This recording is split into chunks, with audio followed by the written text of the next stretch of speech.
Yeah, so I don't know how to tell you guys this. I'm going over some paperwork in front of me. We're jam-packed high atop a triumphant downtown Nashville, Tennessee, home of the 2-0 yet still suspiciously unranked Vanderbilt Commodores. I'll get to that later. But anyway, I've got some paperwork in front of me. I feel like I'm working at the Fed circa 2008, and you see the crisis looming, but no one's going to listen to you until it's too late.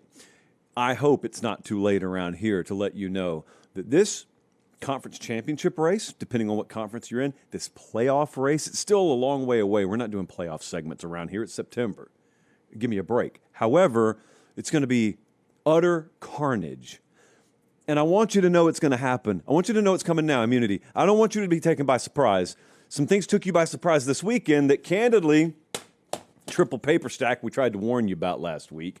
But we're not here to gloat because, hey, after all, I had Florida in the playoffs. So whomst am I to gloat? We will talk about that. Florida, I just have written on this piece of paper in front of me, Florida, oh no. I have Oklahoma, oh yes. Mississippi State, oh my. So, I have a lot of O's here. Upsets. Yes, there are no sleepy Saturdays. They're just nightmares. That's what Mima always taught me. When they tell you it's going to be a sleepy Saturday, you need to get under the covers, but don't close your eyes. Something terrible's about to happen. Speaking of terrible, I have the AP poll in my hand, not to be confused with the JP poll or the commissioner's poll. A lot of polls around here. Rare second immunity in the intro of the show. This is a joke. The AP poll this week is a joke. I'll explain it to you. We're not laughing, but it is a joke.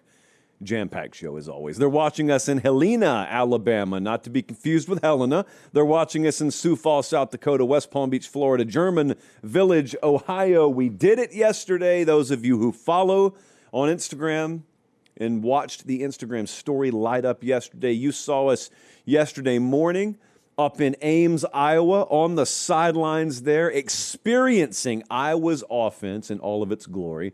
So we watched Iowa State win, and then we hopped down to Norman, Oklahoma, and we were there for pregame last night and on the field for kickoff and on the field for what was a spectacle. Just a magnificent night, a poster for Oklahoma athletics. And then we were home by midnight in Nashville. So it was a great day. We pulled it off. We dreamed about it for a long time, and now we can do such things. Thank you.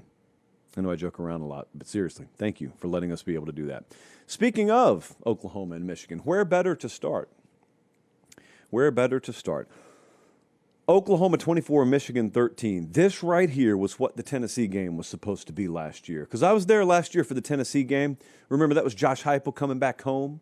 But it's okay because Brent Venables, multiple years in now as the head coach. And we got Jackson Arnold, the quarterback of the future. Splat. It's a terrible night. Terrible night. And it did not live up to the billing. This did. Now, I'm going to give it 2.5 chali on the viewability scale because Michigan's offense didn't do a whole heck of a lot. Credit to Oklahoma. I would argue that in Oklahoma's best of worlds, this never would have been a 5 chali classic because that means it's 41-38 and your defense gave up way more than you were comfortable with. Look at that scene. If you're listening on podcast, just imagine walking into a breathtaking atmosphere in Norman, Oklahoma. It was like 64, 65, 66 at kickoff, low humidity, not a cloud in the sky, not a bug in the sky, not a bead of sweat on the forehead, which is very fortunate for people like me. Unbelievable night. Remember last year, things were terrible for Oklahoma. And then remember in spring, I told you, you need to know about me. I'm all in on Oklahoma for this year. And I started sort of, sprinkling crumbs here and there. And then I started to explain why I felt the way I felt about Oklahoma. And I don't want to rehash predictions, but this is why I felt the way I felt and do feel about Oklahoma. It was never a terminally flawed program, but many people were led to believe it was last year because the results were terrible. So anytime the results are terrible and you're struggling to even be bowl eligible, your program must be terrible. Your program must be fatally flawed. Sometimes that's true. It was not the case here. What you had was you had an offensive line, I think, that trotted out 10 different rotations in the first 10 games, and you had a quarterback-OC combo that was in and of itself terminally flawed, but the team wasn't, the roster wasn't. A lot of the guys you saw last night were there last year. Deion Burks wasn't. He was hurt, and he's a stud, and some other wide receivers that they brought in, some offensive linemen that they've brought in. But the point is, what did you see last night? You saw Oklahoma win. What'd you see? You saw an offensive line more than hold its own, and you saw a quarterback and an offensive coordinator combination that you can trust to go win games. You can trust that offensive coordinator to get you in the right looks, to scheme the right way, to call the right way. You can trust that quarterback to pull the trigger. And if there's nothing open, you can trust him to put his face in the fan and fall forward and get you 6 yards. That's what you can trust. You could not trust these things last year. So it was a great night for Oklahoma, and the best compliment I can give is in a double-digit win over Michigan, could have been a whole lot worse. In fact, I don't know if this is a paper popper or not, but think about this on Friday. If I hit you up, we're walking around there, and I say, hey, tap you on the shoulder, I've seen the game already. Believe it or not, I have access to that sort of thing. It's kind of like all 22 access in college football. It's tough to come by, but imagine I have access to it, and I tell you, excuse me, Johnny Sooner, you are going to lose the turnover battle in this game by 2. There will be an explosive Michigan touchdown run. You will have multiple critical special teams mistakes, and your running backs will average about 3 yards per carry. That is a recipe for an upset loss to Michigan at home. And yet they still won, and won comfortably, really. There was never a point in this game where I didn't feel like Oklahoma was in full control, and I doubt you felt any differently at home. Now, you can take that one of 2 ways. You can take that to mean that this is a one-off, that's just the way that game happened, or, obviously, the way I'm choosing to take it is we saw a really good product from Oklahoma last night. It can get a lot better. That's the nature of the first month of the season. It can get a lot better. Michigan was, and I'm telling you this now, very high on Bryce Underwood's potential against Brent Venables and his defense. Now, that sounds foolish to me. It sounded foolish to me going into it. I'm just telling you, a lot of the vibe I got from the Michigan camp was all the respect in the world for Oklahoma, all the respect in the world for Brent Venables and his defensive system and whatnot and their players, but they had supreme confidence in their quarterback. I've still got confidence in Underwood. I have no confidence in the guys he's throwing the ball to, but that was going to be an issue for Michigan all year anyway. But that thing played out about how I would expect it to play out, and the only thing that was going to allow Michigan to win this game was if Oklahoma greatly assisted in handing them the game. And Oklahoma did to a certain extent, and it still didn't matter. So that makes me feel good that maybe there's still upward mobility. This is a big hurdle to clear, or it was a big box to check. The Auburn game's the next one. Look, they go to Temple this week. I'm in a position right here. This is just a microphone. So that's all I have to do for a living. This is just a white T-shirt I have to throw on and talk about Oklahoma. I'm not Brent Venables. I don't have to even ask what in the world am I going to Temple for this week, much less worrying about beating them. I'll just count on you to beat them. The next game I'm worried about is the Auburn game. Got to have both of those. Those are non-negotiables for people like me who have predicted Oklahoma to do pretty big things this year. But this is like one piece of paper I have in front of me. That's what it felt like for Mateer. That's really what it felt like for Oklahoma, but it felt like that for John Mateer. It felt like chapter 1 of what's going to end up being a pretty impressive story this year. I picked the guy to win the Heisman. No one needed to sell me on him.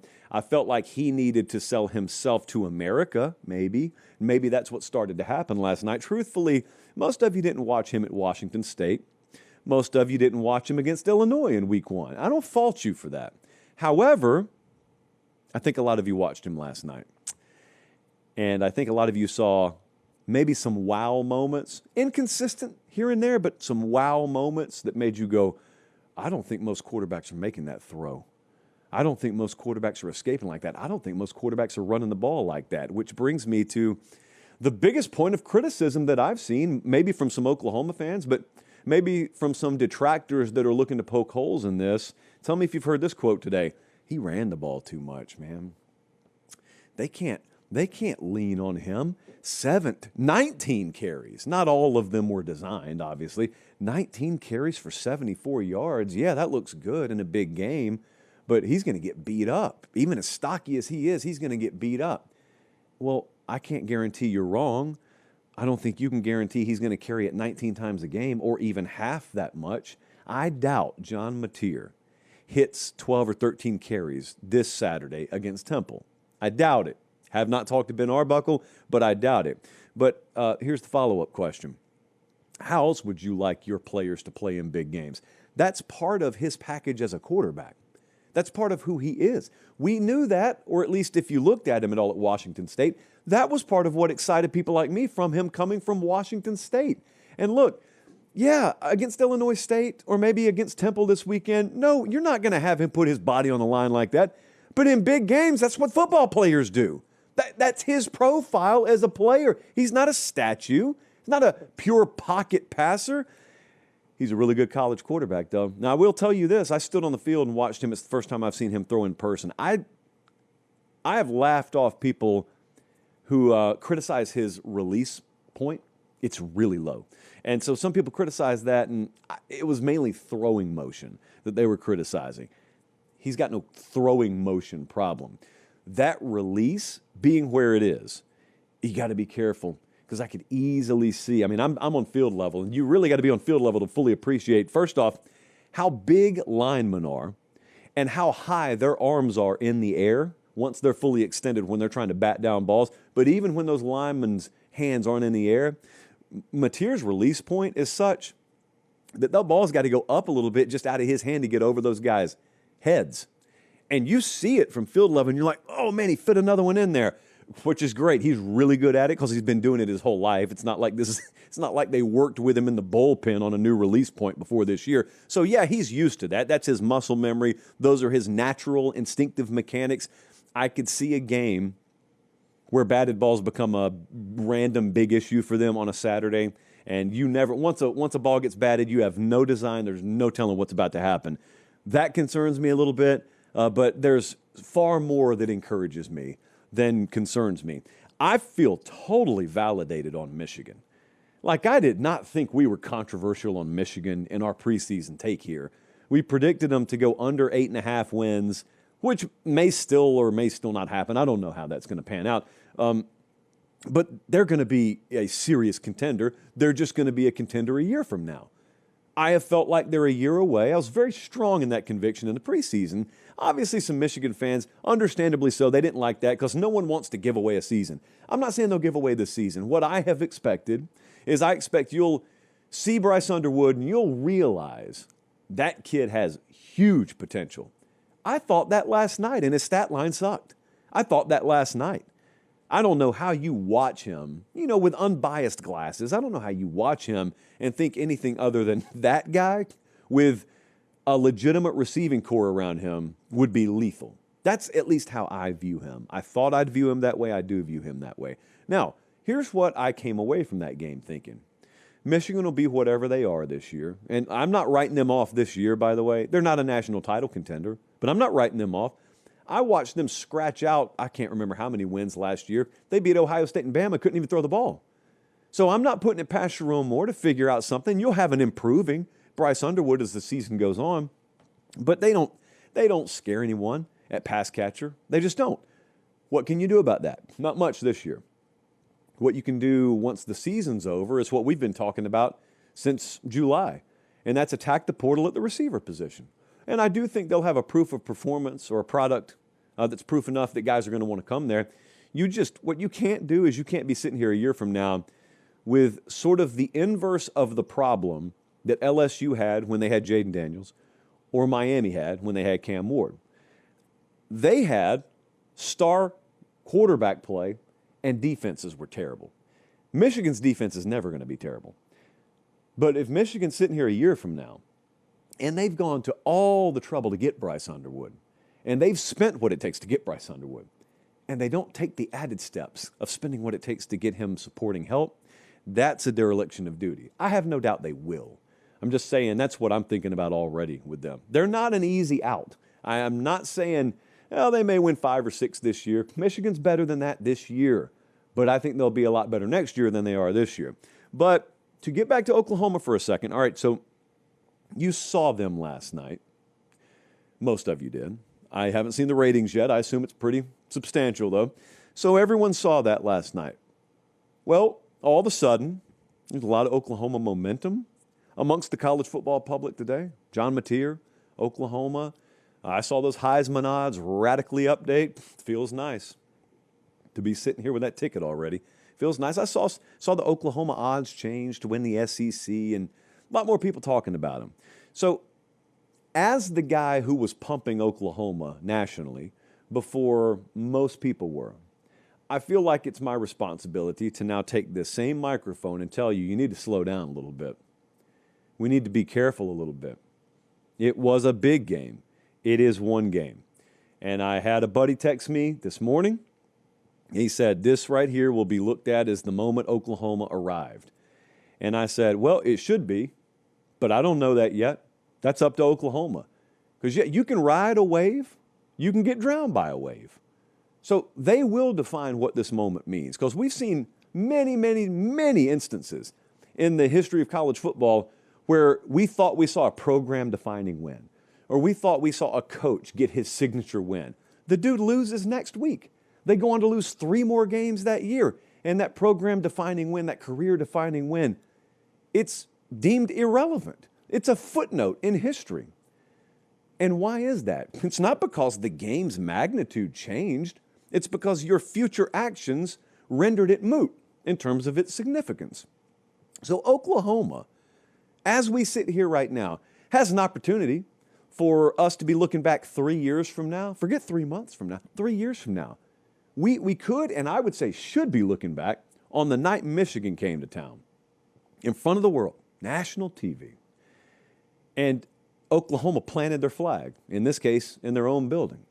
That's the way it should go. But you see, it doesn't really matter if it's 10-7 at halftime against Temple this Saturday. It doesn't really matter if Hugh Freeze comes in there with your quarterback that wasn't good enough to play for you and beat you in a couple of weeks, and then you're looking up saying, what happened? Oh, man, we still got Texas, South Carolina, Ole Miss, Tennessee, Bama, Missouri, and LSU to go. You see how quickly that can change. So the good news for Oklahoma is their destiny is entirely in their hands. So all those external factors are irrelevant, including what I'm saying right now. All I'm saying is there's still vulnerabilities with this team. They didn't run the ball down anyone's throat last night. They needed quarterback run to do that. They had several critical issues on special teams. They made mental mistakes, physical mistakes. They made mistakes that a better team would have taken advantage of and found a way to win, even in Norman. Now, they weren't playing that kind of team. They were playing Michigan. That's great. That's great. You made mistakes and you didn't have to pay for it with a loss. That's wonderful. It doesn't mean that you're immune to it now, but you can feel that way. I know you guys have watched that replay a lot, and I know everyone's going to pump the tires. All I'm trying to do is check the pressure a little bit. All I'm trying to do is do what I trust Gabe Eichert, I trust Teddy, I trust those guys out there. I trust Eddie and those guys, George and those guys to do this. I'm just trying to help. If they need a helpful soundbite, I'm trying to help. But let me tell you what I will not take the air out of the tires on, and that is the experience at Oklahoma. I was so glad last night that America finally got to see this. We get to the stadium yesterday. We're fresh in from Iowa. We walk in, and I kid you not, one of our friends there, standing in the corner yelling at me. I come over. He's got a chalice of supremacy in his hands. We've shipped out less than 30 or 40 of those in history. He's got one. He brought it to the stadium, not knowing if we were going to run into each other. And then he asked me to sign it. To my knowledge, first signed chalice of supremacy that we've ever done. Great scene. Listen, I spend more time in Oklahoma than any state other than the one I live in, and maybe the one I'm from. But I go there for football. I go there for storm chasing. I love Oklahoma. Many of you have not been to Oklahoma. Many more of you have not been to a game at Oklahoma. And the beauty of Oklahoma, if you can ever go there and experience it, no one has a bad trip to the University of Oklahoma. No one has a bad trip going to an Oklahoma game. I was talking to some of the Michigan folks before the game last night. They said, people are so nice here. They're like suspiciously nice. Like they're up to something. No, they're not up to anything. It's hospitality. It's not unique to Oklahoma. There's a uniqueness about Oklahoma. So the beauty to me of Oklahoma is it's this perfect cross-section of a place that has a lot of money, but also still has a chip on its shoulder. Because some places it's either or. Oklahoma, you get the best of both worlds. They're a place they're keenly aware that there are some corners of the world that look down on them, and they act like it. They're very prideful. I love it. I'm out there all the time. I consider myself an honorary Oklahoman. I can pronounce all the names of the towns the right way. That's really what gets you in. However, they also have really good resources there. So it's an immaculate campus, the facilities there, the stadium there, the people there, but there's an attitude there. It's why if anyone, look, Brent Venables is good, but I'm saying if that job generically is open, there is a kind of coach that's not cut out for most of the other programs in the SEC that may be cut out for Oklahoma, because the characteristics of Oklahoma, little bit different than some of the other places in the SEC. And I'm not sure I can explain that to you accurately enough unless you've been there and you've experienced it. But that spectacle last night, that was what I had hoped the Tennessee game would be for them last year, and it wasn't. So it was delayed a year, but people finally got to see it. The sky's the limit at Oklahoma. Sky is the limit. Now they got one validating proof of performance dropped in their lap. I'm very excited to see what they do with it. I needed this one. My prediction needed this one, because elsewhere they are not coming through for me. So thank you to Oklahoma, and thank you to all of our friends out there. They made it. I don't know. It's like going to stay at Meemaw's house, basically. Anything and everything you could ever need is taken care of, and there are a few places in this country that I like leaving home to go to more than Oklahoma. All right, how did we get there? Quick trip. Fueling the Fall Don't Lie tour. A lot of fuel yesterday. We needed car fuel, and we needed jet fuel. They came through for us. Cold Brew on Tap, they came through for us. First thing we hit yesterday morning, just north of Des Moines, Iowa. Quick trip. Two of them, actually, I think, between Des Moines and Ames. And fuel the whole day. We appreciate them. They were there on the campus of Oklahoma when we got down there yesterday. So we appreciate them. They fuel the tour. They can also fuel your tour. They can fuel your drive to work. They can fuel your hunger or satisfy it. And not just Snickers does that, although ironically they sell them there. Just good people. We partner with good people. Did you see that tweet the other day? Quick Trip was showing all their prior logos. I got no knock on the red square QT, but did you know that the Quick Trip logo at one point on a 2-year period was just a brown paper sack with a QT on it? I thought it looked pretty good. We may need to get some retro merch shipped to us. Anyway, without further ado, or further to do, as some people say on the intranet, where are we going in week 3? So we went 2 places yesterday. We are going to dial it back. We don't want to live in excess around here. We are going to dial it back to 1 game this week. We're going to Knoxville. Georgia at Tennessee this Saturday, 2:30 kickoff in Neyland. Tennessee hasn't beaten Georgia in 1,000 years, rough estimate there. And now they're a 6.5-point dog at home. Tennessee looked great yesterday. Georgia looked terrible yesterday. Of course, that's always a perfect indication of what's to come the next week. This one is going to be a war, and this is going to be very, very lively. And I saw someone try and take a shot telling us, don't come, Tennessee fan. Don't come over here. Yeah, you've only taken down Bama the last 2 times I've been there. Whomst would want that? People ought to be grateful. You know what? Never mind. I'm not even going to idly threat. Yeah, we're going over there. I don't care who doesn't want us over there. You know who wants us over there? Bill Martin. Bunk beds at his house. We can sleep there anytime we want to. So we'll be over there with bells on. Happy to get in a car and drive somewhere this week after yesterday's travels. I was so happy. I got to send this tweet. Hold on a second. I was so happy as I was mentioning that. It makes me happy to go see our friends and to go to college football games. It makes you happy until you look down in front of you and you realize what you have to talk about next, which is the reason many of you are probably here. And if you are here, please make sure you're subscribed to the channel. I always feel it's best for me to beg for you to subscribe right before I tell you I'm about to torture myself. It's a sadistic but loving crowd that we have here at Pate State. So South Florida had the audacity to go to Gainesville yesterday and compete. Not supposed to do that. Alex Golish and his team not supposed to do that. They are there to help Florida tune up for a trip to LSU in Miami, and breaking news, they didn't get the memo. Florida showed up needing a single, basically. And they just swung for the fences all day. And they got embarrassed at home. And so South Florida, Alex Golesh, right off a win over Boise, goes and wins a 3-Chalai Classic in the Swamp. Why do we mention look-ahead spots? It's old school.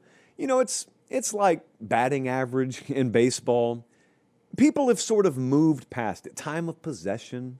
People have sort of moved past it as a go-to metric. Well, in betting terminology, you know, it used to be, oh, it's a look-ahead spot. Oh, it's a letdown spot. People don't say that so much anymore because they found these new, fancier, shinier stats to throw in your face. But you know what? Sometimes the good old-fashioned look-ahead spot will bite you. And Florida rolled in yesterday almost with the attitude of, all right, I know we got to play today. But do you know who we play next week? We go to LSU next week. And then do you know what we got the week after that? We got at Miami, back-to-back, on the road. 2 big rivals of ours. Who's today? South something, South USF. I think that's the acronym. Is it a bull? What kind of mascot is a bull? You lost. You got beat. So I did some research today. Zodiac, Freeway Phantom, Jack the Ripper, many famous serial killers, the identities of whomst we never found out. But we know Alex Golesh, he's a killer, and he's in plain sight. And he's taken down Boise, and he has now claimed the life of any kind of expectation for the University of Florida this year, including my own. I'll get to that in a second. He almost did it twice to Alabama. They've played these big programs tough. Like I said, they just smoked Boise a couple of weeks ago, and people were like, well, I guess that's nice. Oh, unfortunately, now he's got to go to Florida. Well, it's unfortunate, just not for who you thought it was going to be unfortunate for. Byron Brown was just flat out the better quarterback in the game, by the way. Didn't see that one coming, and it's not because I'm down on him. Just, I don't know. Speaking of audacity, I had the audacity to think DJ Lagway was going to be a big-time player in this game. Brown was 23 of 36, by the way. I need to point out, this is going to sound, I don't know what it's going to sound like. I don't mean it as disrespect. It's not like South Florida went and lit the world on fire here. Sometimes you just run into a buzzsaw. Sometimes people make these once-in-a-lifetime throws on you, and they complete like 7 of them in one afternoon. That was not this. Okay, so all due respect, a mountain of respect to Alex Golesh. I talked to him this morning. I have expressed all this to him. So all due respect to Alex Golesh. And that dude should be the hottest name. In fact, let me scratch that. Already should have been the hottest name on the tip of anyone's tongue when they need to replace a coach out there. And a lot of that heats up every year. And this dude's just sitting down there winning and putting together a program. And look, folks rip players from them left and right. The portal is not kind to the University of South Florida. And they just don't. What I'm about to say is not true, but it seems this way. It almost seems like it doesn't even matter who's playing for them, which is the most supreme compliment. It's like the Notre Dame offensive line last year. Guys going down left and right, it doesn't matter. Freshmen left and right, it doesn't matter. Well, with South Florida, it's like the identity of the program is almost independent of the players. That's not true. He'd be the first one to tell you that, but it almost feels that way. But that's really, I don't think why people showed up right now. I don't think we have, I don't know, several thousand people watching live because South Florida won. I think a lot of you are here because Florida lost. All right. I'm going to try and be kind. I can't be kind. Whatever. All right. All due respect to South Florida. I was watching this. Last night, I was on the field. I was on the sideline at Oklahoma. Only person out there who has a huge matchup going on in front of him, and I'm over there on the iJosh with the game streaming because I'm thinking to myself, surely this is not about to happen. Surely this is going to be one of those games where a team was lethargic. They were favored by 17 and a half. They're going to squeak out a win. Florida's not going to lose this game. This is going to be a wake-up call. It's going to be one of those really down-to-the-wire games. There are a couple of ifs. Oh, if this would have happened, if that happened. But, whew, good thing it didn't. Florida pulled it out. And then the ifs turned into uh-ohs. And then the uh-ohs turned into oh-nos. and then the oh no's turned into we're dead. How in the world this happened? I mean, are you serious? Are you serious? Even a somewhat competitively coherent effort wins this from Florida. If you didn't watch the game, again, I cannot stress to you enough, Alex Golesh and his staff probably walked away from this game thinking, we got so much to improve on. We got so much to clean up. They're probably not even thrilled with their performance level, truth be told. So it's not one of those games where they just came out clicking on all cylinders like Florida State against Alabama, where they just get ambushed and Bama never knew what hit them. That wasn't this game. That wasn't this game at all. You gave up 18 at home, and that was good enough to beat you? It's early in the season. You haven't even been decimated by injuries or anything like that. 11 penalties for 103 yards is inexcusable. You got a dude spitting on the opponent in critical time in the second half. Just zero killer instinct. Decisions were terrible. Clock management was terrible. It's disappointing. It's beyond disappointing. For someone who believed in Florida this year, it's beyond disappointing.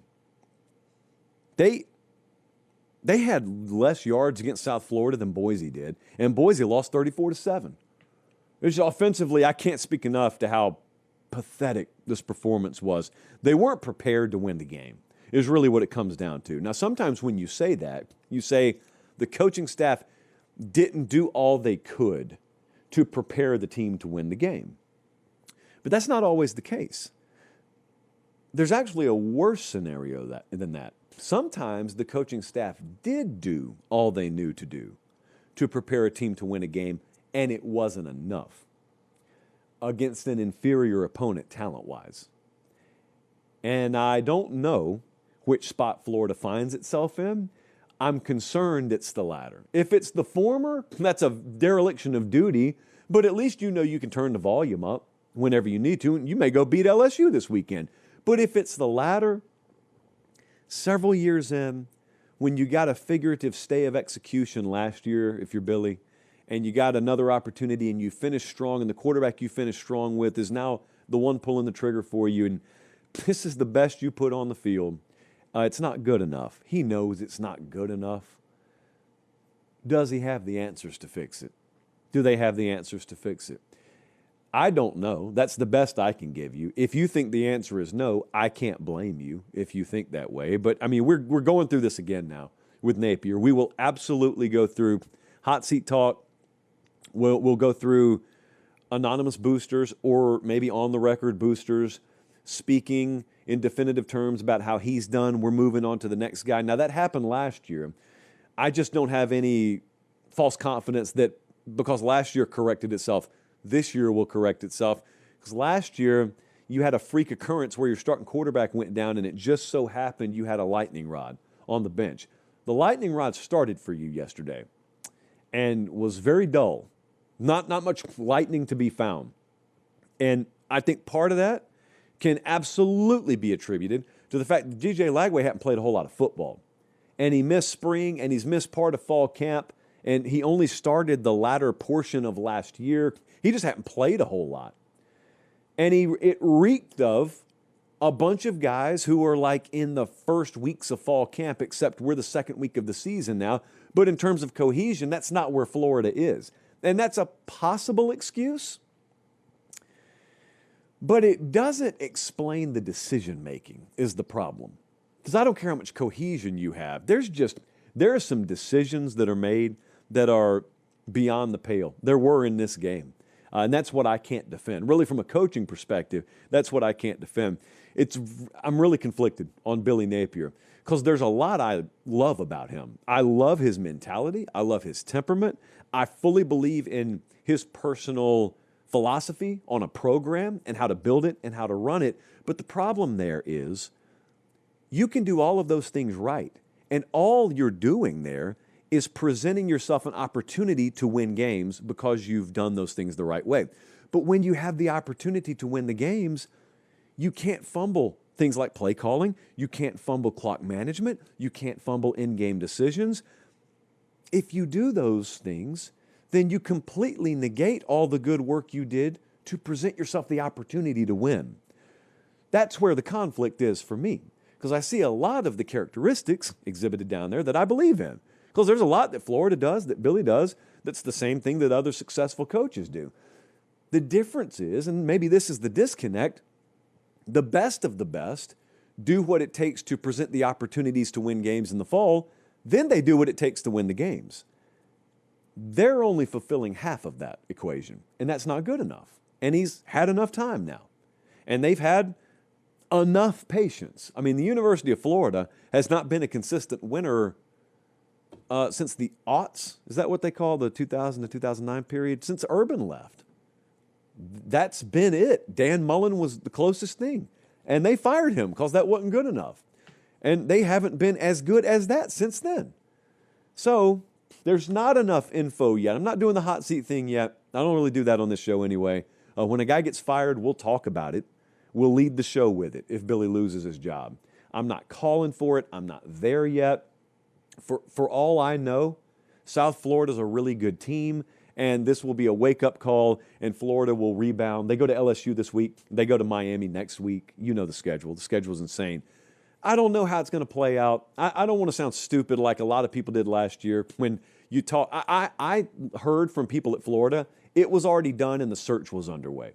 Well, obviously that wasn't true, or as true as they presented it. So I'm not going down that road yet. We're 2 weeks into the season. I'm not going down that road yet, but many people will. So that's obvious. Many people will. And look, if you're a Florida fan, you're a lot more emotionally invested in this than I am, although I'm kind of with you because I made some pretty bold statements about this team. But my point is, just because I'm not going down the road, I can't blame you if you do. I probably feel that way. I probably would have fired off 37 message board posts last night that I'd regret this morning, but I wouldn't delete them. I'd be right there with you, so I understand it. Academy Sports and Outdoors. If you want to buy gear, you can. You can do it there.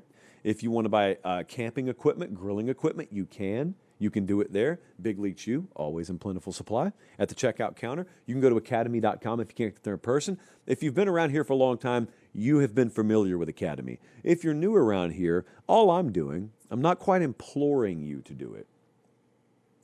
Maybe I am. Maybe I should save that for later in the year. All I'm saying is, if you're outdoorsy in any way, if you're into sports in any way, if you just wear clothes, and our data says that like 75% of our audience does, at least. Shoes, solid 90% of our audience wearing shoes.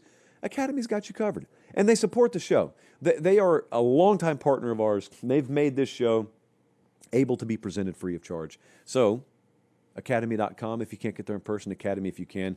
We would appreciate it. I appreciate it. I don't appreciate the AP poll this week. The AP poll is utter trash this week. Hypocrisy knows no bounds when it comes to the AP poll, much like Doc Holliday, but in a very uncool kind of way. So this thing just got released. This pile of trash gets dropped in my lap as soon as I get in the office today. I don't participate in the AP poll. That's why I invented the commissioner's poll, my rankings, which I'll be dropping every Thursday around here. In the meantime, this is what you have to hold you over. The good news is Ohio State's where they should be. They're number 1. Penn State's number 2, LSU 3, Oregon jumps 2 spots to 4 after a sacrifice of Mike Gundy on live television, and Miami's 5th. Georgia drops 2 spots, Texas is 7. Now let me ask you this, Notre Dame, Illinois, FSU's 10th. Why is FSU 10th? What in the world has Texas done more impressive than Florida State? Florida State pantsed Alabama, they body-bagged a directional school yesterday, but that they did exactly what an elite team would do against a directional school. Why is Florida State where they are? Of course, the answer is the preseason expectation of them. This is, and forever will be, my fundamental issue with AP logic. And it's why I don't really get involved with it, and why I chose to do the JP poll instead. Because if you're gonna define preseason expectations and then refuse to divorce yourself from them, even after you've had multiple weeks of results, why don't you just do power ratings? Why don't you just do neutral field favorability at that point? You're kind of doing it anyway. You just don't realize you're doing it. You're probably not smart enough to do it and make any money on it. Florida State's at 10. Texas is at 7. That's dumb. I move on. South Carolina's at 11, yet Vanderbilt's unranked. They play this week in Columbia. by the way. South Carolina less than a touchdown favorite at home against Vandy. That sound you hear is an alarm bell in your own head.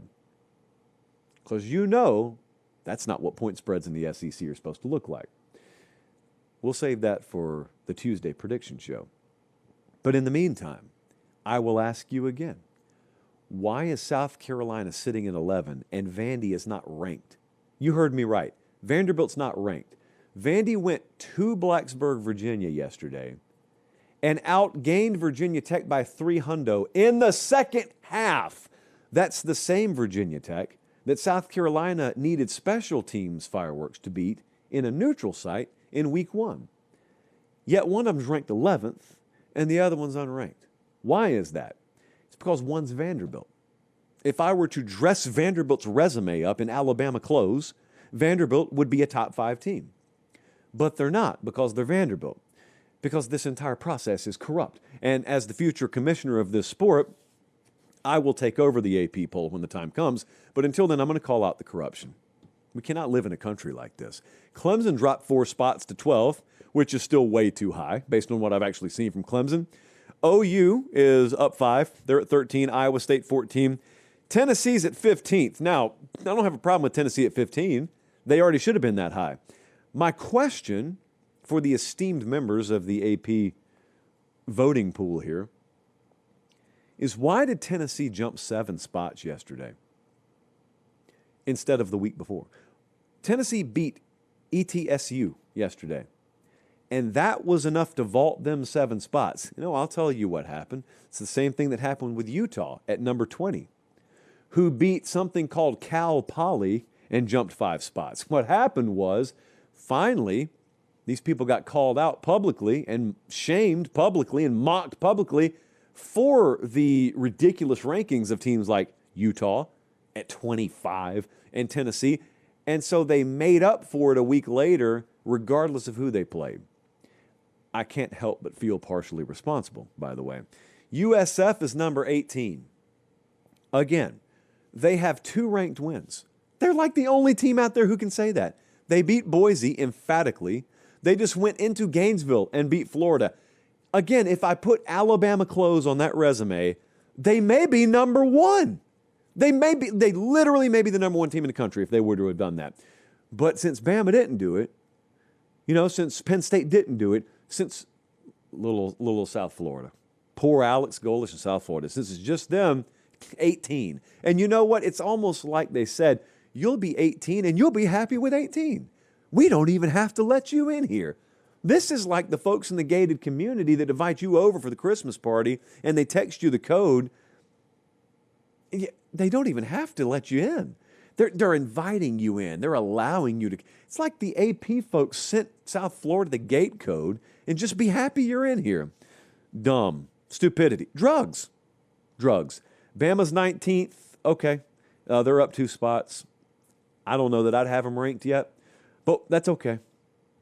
Texas Tech, Indiana. Michigan dropped 8 spots. I got no clue why Michigan's ranked right now.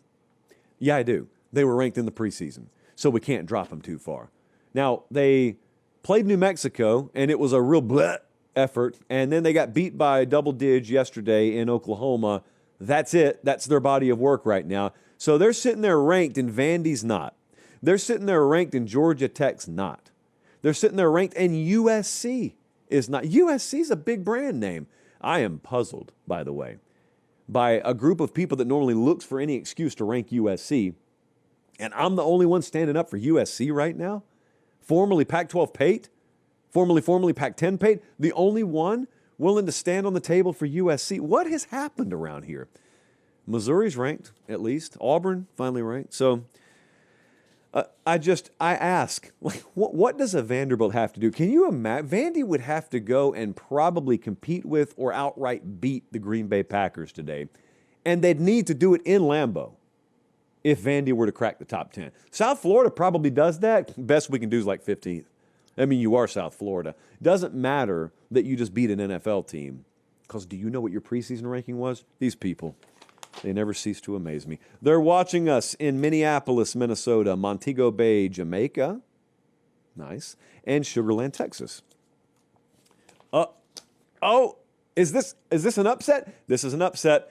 Ladies and gentlemen, your Mississippi State Bulldogs victorious against the defending Big 12 champion Arizona State Sun Devils. Yet, I want to say a couple of things. Firstly, there is no fan base on earth that deserves this more than Mississippi State. And do you know why? Do you know what it's like in Starkville? Let them know, Bradley. In Starkville, Mississippi, it is Starkville, and then it's everybody. And that's your opponent. Starkville versus everybody. They know it. They've lived it. It has been like a bear crawl over broken glass for these people to find an ounce, a modicum of enjoyment when it comes to college football. Not only that, the face of their fan base has been Brandon Walker. That's it. Where's the high point? There is no high point until yesterday in the fourth quarter. First non-conference ranked home win since 1991. And I got a bad luck stat in this game, not to be confused with a padlock stat. A bad luck stat is something that if I told you this at the beginning of the game, you would have been misled as to who was going to win. The winning team in this game, 30 carries for 66 yards. The losing team, 51 carries for 251 yards. Now, some of you were surprised by this outcome yesterday. I know you were. I know you were surprised. What I don't know is why. Why were you surprised? But then I arrive at the answer. Relatively speaking, our Thursday show is our least watched show. Now, a ton of people watch our Thursday show. But relatively speaking, it's our least watched show. So some of you may not have been around on Thursday when I looked you dead in the eyes and I said this. If they get on the road here in cowbell country and Jordan Tyson gets limited, do they have the depth of playmaker? Do they have the depth in the wide receiver room? Can they run the ball consistently here? Because Mississippi State with a healthy Shapen is a pretty solid team, not upper echelon in the SEC, nothing like that, but I keep thinking back to that Arizona State game last year. Your eventual Big 12 champ last year goes on the road to Texas State. They eke out a win.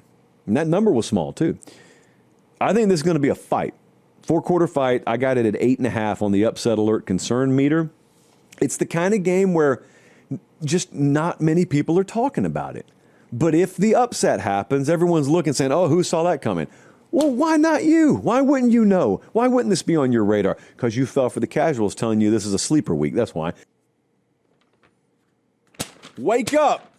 Wake up. Ladies and gentlemen, this was a 2.5 Chalai game. I want to tell you that. I have a padlock stat. And the padlock stat, not the bad luck stat, the padlock stat, the one that actually explains the outcome. A healthy Blake Shapen is a dangerous Blake Shapen. Touchdown passes of 47, 48, and 58 yards. Bombs away, including one late that won this game. What jumps off the screen, though, to me about Mississippi State is not offense. They look like an SEC team up front defensively. I could not say that about them last year. And your boy is sitting here earlier today watching the All-22 of this game. And there were some moments, I mean, even on the first drive, there were some moments where they wrecked Arizona State up front. They couldn't do that last year. And it's wild what they forced Arizona State to do. They shut down the passing game so thoroughly. They limited Jordan Tyson so thoroughly that ASU is down 17-3 at the half, and yet 32 of their first 39 offensive plays coming out of the half were runs. So Kenny looked at it, and Marcus looked at it and said, yeah, we're down 2 scores. We're not passing to get back in this thing. That could just go horribly wrong for us. So we'll run it. And to their credit, they took the lead. 5.8 yards per carry in the second half. They took the lead, but it wasn't enough. And I'm not sure what's up with Levitt. I don't know anything about it. Sam Levitt was a really, really good player last year. And, you know, when 100%, I think he is. I don't know if he's 100%. I have no idea. I don't want to speculate on that. I just watch him, and he doesn't look quite right to me. But, man, it goes to show you there are no guarantees. So much of that roster outside Cam Scadaboo returned. All of the coaching staff returned. And in time, they may end up winning the Big 12 again. Right now, it's a work in progress. Very much a work in progress. Look, Let me read this text on air right quick. It's just Gabe Eichert sending me Oklahoma propaganda. That's to be expected after a night like last night. You know, last week I told you that over at the Pate State store we had some new Ramen Noodle Express odds and ends. It's great. It's great. The shirts are great. I went to Alex, who runs the store for us, and I said, I need you to send me a 100% off promo code because I just want to fill our cart up from my own store with everything. So I did it. So I got a big shipment coming my way. I cannot, unfortunately, hand out a 100% off promo code, although maybe some promo codes will come one day. But in the meantime, I just highly advise you. If you like the show at all, if you understand anything about the show, and you have not visited the completely remodeled Pate State store, PateStateMaterial.com is well worth a visit. Well worth a visit. I have several added takeaways from this weekend. So Clemson, I legit thought was going to lose yesterday. They were down 16-0 at one point. They outscored Troy 24-0 in the second half. Good for them. Without the interceptions, this could have been a disaster. And so I'm going to do grades a little bit later for Clemson, but they're at Georgia Tech this week. It is a pivotal game for both of them, but it is a pivotal game for Clemson. Clemson's got to go win that thing. They've got to go win that thing. If they start off 1-2, that was a lick of the index finger. That's all that was. No bueno. So that's Pate State Deportes there. No bueno. I can't have that happen. They can't have that happen. And yet I circled that game in the preseason. Remember that, Jesse? Everyone laughed. Why are you putting Clemson Georgia Tech as one of the games of the year? Because it's going to be one of the games of the year. And it's this Saturday. So prepare. I think it's a noon kickoff, by the way. I think. So prepare. Next up. Oh, no. Oh, no. You didn't think we were going to go an entire show and have a Power 4 versus Power 4 game end in complete and utter carnage and bloodshed and not speak about it. Not only are we going to speak about it, of course we're going to speak about it, we're going to add a little musical interlude. This week's Sarah McLachlan special is a very, very unfortunate happening in Eugene, Oregon. Oregon 69, nice. Oklahoma State 3. At the half, ladies and gentlemen, Oregon had 6 touchdowns. Oklahoma State had 5 first downs. Oregon had 473 at the half. They had 135 yards and 14 points a minute, 34 seconds into this game. I have in my hand, this is where you want to put the women and children to bed, Oklahoma State's drive chart. It sounds a little something like this. 3 and out, 3 and out, punt, 3 and out, field goal, 3 and out, 3 and out, 3 and out, 3 and out, pick six, 3 and out, punt, end. In every way possible, the end. A close follow-up, the Oregon drive chart. Touchdown, touchdown, turnover on downs. This is where it gets really bad. Touchdown, touchdown, touchdown, pause for breath. Touchdown, touchdown, missed field goal, touchdown, and then a couple of charity punts. Punt, punt. That's what that sounds like at the end of the game. And they're rich. This was a sad, sad thing to watch. I texted poor Jenny Dell afterwards, and I told her, this is actually pretty graphic, I told her I once saw an auto accident where someone passed away. And it's not something to joke about, and it stayed with me for a little while. However, I did tell her that, only to follow it up with, having to be the sideline reporter for this game may have a similar effect on you psychologically for a few months, so just be ready. She's got the same kind of sick, twisted sense of humor as I do, so she laughed at it. I can't believe how bad it was. It was worse than I thought it would be, and I thought it would be a splattering. But this was a splattering and a half. The Sarah McLachlan special. You're welcome, Dan Lanning. T's and P's, Mike Gundy. Next up, house lights come back up. Next up, Illinois beat Duke 45-19. Box scores lie, people, but the fall does not. Neither does the ball. The team that won by 26 here was outgained, because that's what turning the ball over will do to you. Duke, 4 turnovers in plus territory. I think they had another one, so they were -5 turnovers. Not great. Illinois covered for us, so that's good. I didn't necessarily bank on +5 turnovers, but credit Illinois. It's not your fault. In fact, it's credit to you that you forced them, and then you did exactly what you should do. You pulled away. There was a game last year. SMU played Duke. SMU was either -5 or -6 turnovers and still won.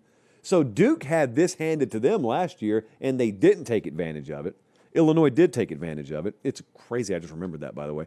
So Illinois, okay, if they can go 2-1 in those next 3 games there, at Indiana, USC, and they got Ohio State coming up, so it's not the next 3 games, 3 of the next 4. I'm counting the Purdue game as a win. If they can do that, they may be in. They may be in. And by in, I mean the playoff. Yes, we live in that world. You need to start talking to your kids about a playoff bound to Illinois if they go 2-1. If they go 3-0, you may need to start talking about tickets to Indianapolis. But in the meantime, if they go 2-1, yeah, I think they'll be in.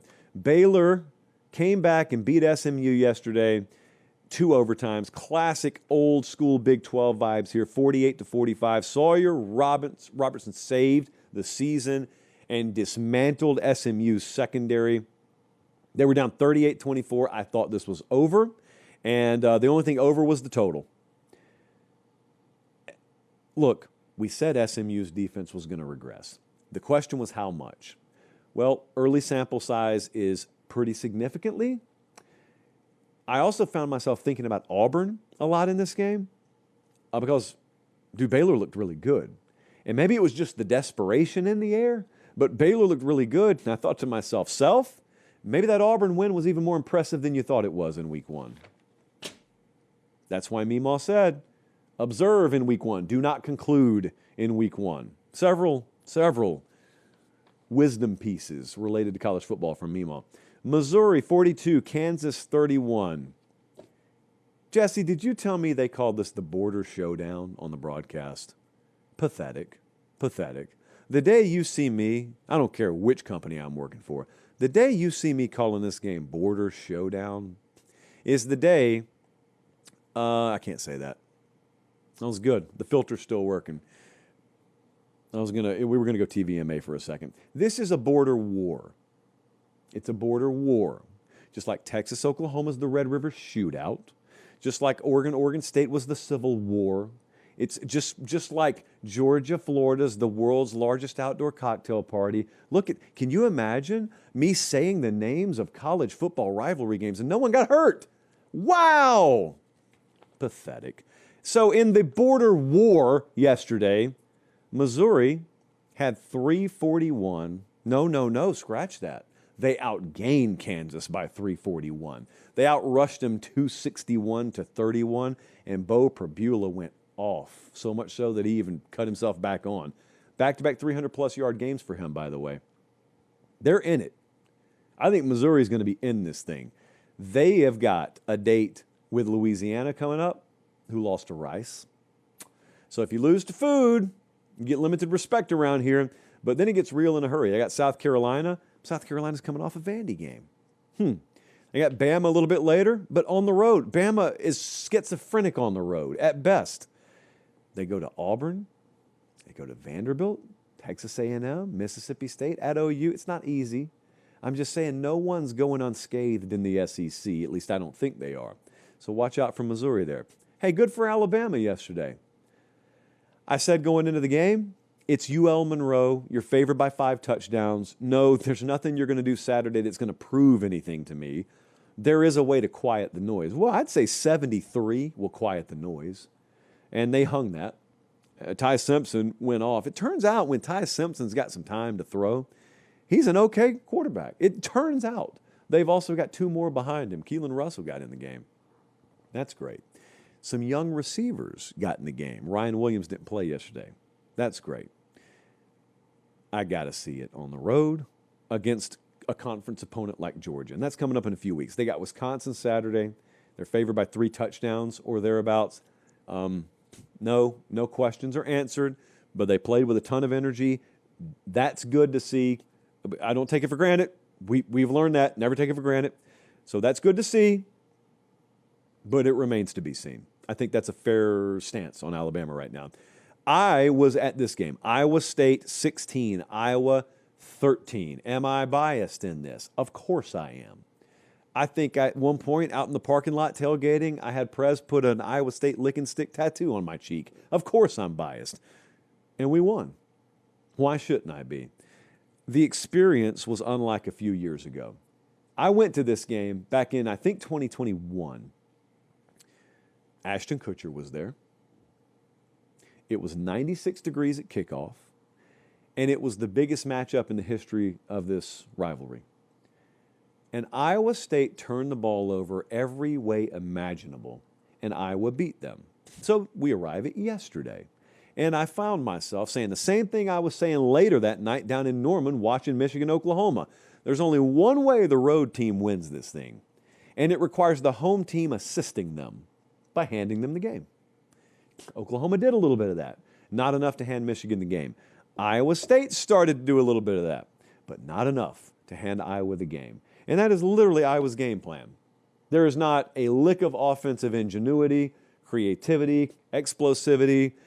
People thought maybe Mark Gronowski was going to happen to Iowa. Unfortunately, Iowa has happened to Mark Gronowski. So I don't know how you guys do it. I was talking to a good friend of the program, Lucy Roden, there on the field before she made her way up a tunnel to hide from Kurt Ferentz walking off the field. And I said to her, I don't know how you do it. And she dropped a George Costanza on me. It's not easy. How do you live with this offense? It's not easy. Whew. So Iowa State, good. Going to Arkansas State this week. Watch out for Butch Jones, but good. The Iowa offensive questions have been answered. Not in a good way. I thought maybe with the infusion of a new quarterback, maybe that made them sort of a wild card team in the Big Ten. There's nothing wild card about this team. It's the same as it's always been. There's a permanently low ceiling on them until otherwise proven is what it is. Vandy, however, has broken through.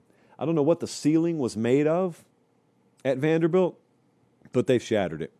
And Virginia Tech, so the final in this game is 44-20, okay?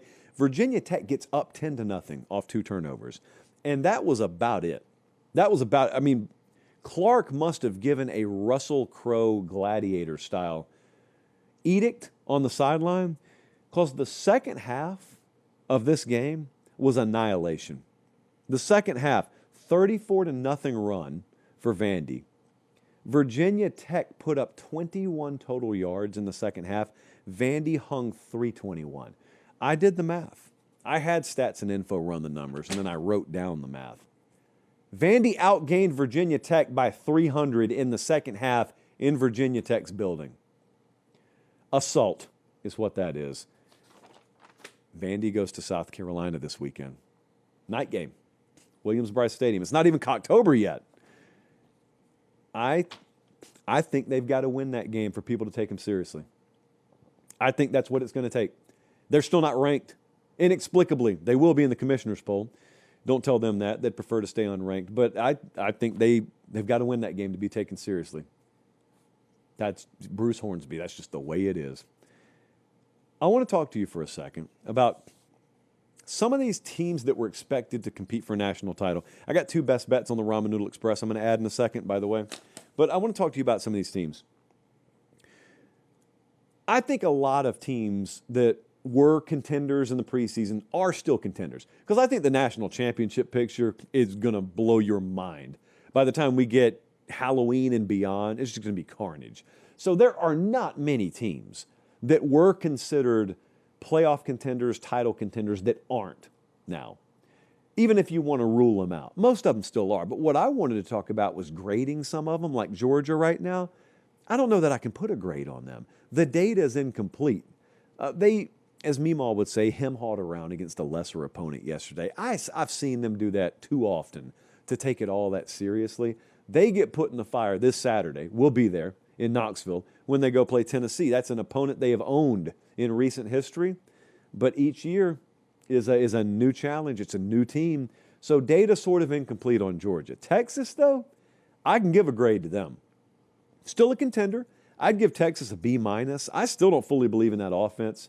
Something is just, it's not there. I know there's injury concern with Arch a little bit. Defense is good. Okay, defense is going to be there. But yesterday, San Jose State, outside of busted coverage plays, there wasn't a lot to love about what I watched. Now, again, early in the season, new starter at quarterback. That's fine. We're not even at the quarter pole. I think that'll come this week. They play UTEP. Then they got Sam Houston. So, I mean, the next really, really tough game they have is not till October. And that's at Florida. And then they play Oklahoma the next week. So right now, B- for Texas. Plenty of room to improve. Florida State, A+. Relative to expectation, especially. Florida State, A+ so far. They look like 2024 didn't even happen. If you saw the end of 2023, the Jordan Travis injury thing, the playoff snub thing, whatever, you just skip past 2024. This is what you would just expect them to be looking like 2 years later. They got an explosive offense again. Now, you'd probably be surprised in 2023 if I told you, hey, Malzahn, offensive coordinator in 2025. That would surprise you. Tommy C, quarterback, may surprise you. I don't know. But the results wouldn't. This is what it's supposed to look like. They annihilated East Texas A&M yesterday. They did something very similar to Alabama a week earlier, and now they got Kent this week before they go on the road. They begin conference play. I just want you to notice the schedule on your screen right here. If you're listening on podcast, you know how sometimes you're aware of the first 4 or 5 weeks of the season, so you have all the matchups. Like you know Texas A&M at Notre Dame this week, Florida at LSU, Georgia at Tennessee. I need you to remember, Miami goes to Florida State in the next month. That's very, very close on the horizon. And I'm not sure that people have recalibrated their thinking to remind themselves that that's now a huge game, because it wasn't in the preseason, and now it is again. So just remember that. Staff, absolutely, check mark. Energy, emphatic, check mark. Explosivity in the offense, check mark. Florida State's now the 3rd team in the odds at FanDuel to win the ACC championship, and I would unequivocally take them in Miami over Clemson right now. Just a little side note. Next up, Ohio State. I got to give Ohio State an A. Why wouldn't I? They beat Texas in week 1, and they did it with a shutdown defense. Julian Sayin, I just expect him to improve week over week. He was 18 of 19 yesterday. Just the talent will win. And this staff will win with the talent. I am looking very forward to them going to Washington in a couple of weeks. That's randomly a game. Again, no one's talking about it. Not an easy place to go. Washington's been a much different team at home than on the road. But overall, I do not have many complaints at all about Ohio State. So that's an A. Clemson.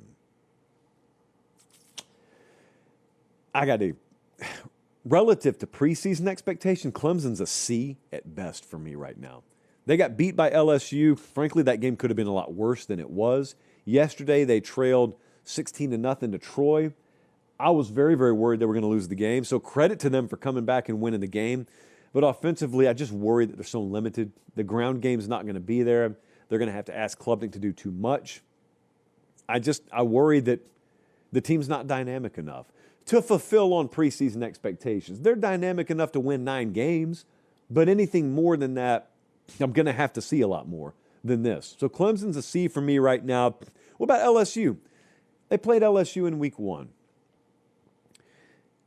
LSU's an A- for me. Some of their folks are a little down after last night. They only won 23-7 against Louisiana Tech. Well, you'll notice we added Louisiana Tech on our best bets. I thought that game was pretty easy to see coming. A little bit of a letdown spot, a little bit of a look-ahead spot. Offensive line very up and down. Folks all over Joe Sloan, unimaginative play calling. This stuff happens all the time. I'm not absolving them. It may be a serious issue. Last night's not enough evidence. So they need to level up offensively. Okay, so do a lot of folks. But you know what? A lot of folks aren't undefeated already with a road win like they have. So LSU's an A- for me. Calm down. A little bit, at least. Just calm down. Miami is the next team that I want to talk about. I got Miami with an A. Through the early part of the season, Carson Beck's answered a lot of questions. The defense has answered a ton of questions to me. Not proven yet, because you got to get tested multiple ways before you just fully endorse either side of the ball. The emerging talent at receiver is very promising. I don't doubt him at offensive line at all. I don't doubt their ability to run the ball at all, so that's not a surprise to me. But Miami's an A right now. Big games coming up. You know who they play Saturday. South Florida's coming in there. Just looking to collect another skull. Alex Golish and company headed down to Miami. Miami a 17-point favorite, I think, right now, or thereabouts. And the last one, this one's kind of tough to peg. South Carolina. I'd give South Carolina a B- right now. Offense is just mediocre. And I'm trying to figure out, is that who they are? Are they going to level up a little bit? They're just... Special teams has been really good for them. Special teams is shining. And the question is that them this year? Are they going to have to be more defense-oriented, special teams-oriented, true three-phases approach, and offense is going to do just enough, make sure you don't lose games? I just expect more from them than that. And after what we heard about the wide receiver room being a little underrated, I expected more. I hope I get more. South Carolina, B-. They're undefeated. It's okay right now. Big test against Vandy Saturday. I looked at FanDuel earlier today. Vandy getting 6.5. So if you're interested in Diego Pavia and points, you can get it at FanDuel right now. Truthfully, you can get anything over there because FanDuel is the exclusive odds provider of the show, of Pate State. We appreciate them. They bring you Friday night lines. We do that every Friday night, and we'll do it again this Friday night. I don't know if we'll be in Knoxville or here Friday night, but we will do it. You can go there right now. New members, okay, new signups. You can either use this QR code or you can go fanduel.com/Josh Pate. Bet $5 on the most sure thing you can find. It doesn't even have to be against the number. Go bet a 13-point favorite on the money line. If it hits, you get $300 in bonus bets. Not free money, not totally free. It's not a total guarantee, but you can pretty much make it that. We appreciate FanDuel. Having a lot of fun with them so far this year. In the interest of that, to wrap the show up, I have two best bets that I'm going to add to the Ramen Noodle Express. We are one game above 500 right now on the young season and looking to improve that greatly this week. So, yeah, Georgia Tech's hosting Clemson. They're getting 6.5. It's just too many points. Georgia Tech plus 6.5. I think they may win the game outright. I'll take any points I can get. I feel the same thing about Cal. Cal is hosting Minnesota. Minnesota's traveling across the country and laying points in a spot I don't think they have any business laying points in.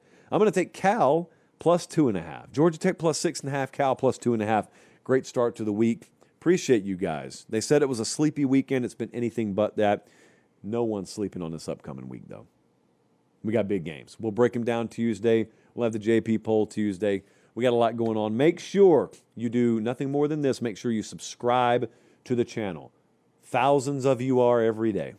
So all I ask is that you continue to spread the word, tell your friends. A lot of folks out there looking for college football content. We do it free of charge year-round. All we ask in exchange is you subscribe and don't be too hateful in the comment section. And if you subscribe, I don't even care if you're hateful. Do what you want to do. The moderators will come in and clean that up. For producer Jesse, for director Bradley, I'm Josh Pate. Take care. Have a great start to your week, and God bless.